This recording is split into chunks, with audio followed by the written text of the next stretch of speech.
Biglang nagliyab ang isang truck sa highway sa Talisay, Camarines Norte.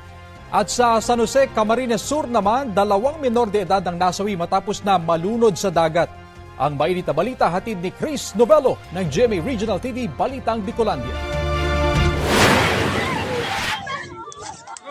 Aktual na video yan ng pag-revive sa isang lalaking 9 na taong gulang at babaeng 13 taong gulang matapos malunod sa San Jose, Camarines Sur.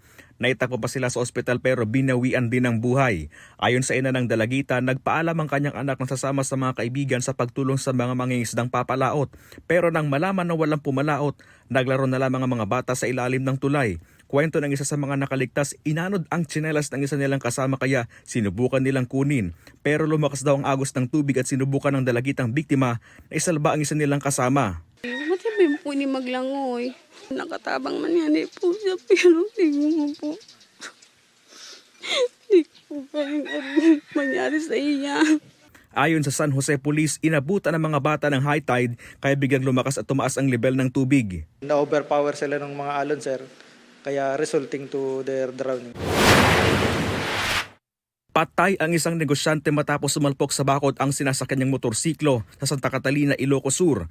Kwento ng isa sa mga huling nakasama ng biktima, flat ang gulong ng motorsiklo.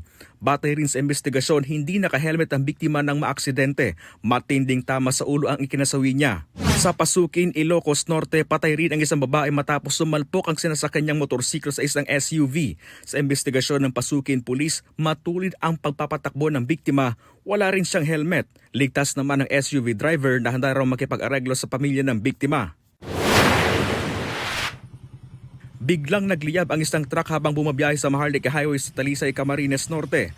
Ayon sa mga otoridad, napansin ng driver ng truck na tila may tumunog sa ilalim ng sasakyan kaya agad niya itong itinabi. Dito na raw biglang lumiyab ang truck. Agad na nirespondihan ng BFP ang sunog. Wala namang nasaktan o nadamay na iba pang motorista sa insidente.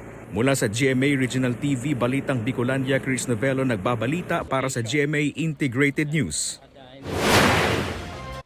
Kapuso, para sa mga maiinit na balita, mag-subscribe sa GMA Integrated News sa YouTube. Sa mga kapuso naman abroad, subaybayan nyo kami sa GMA Pinoy TV at sa www.gmanews.tv.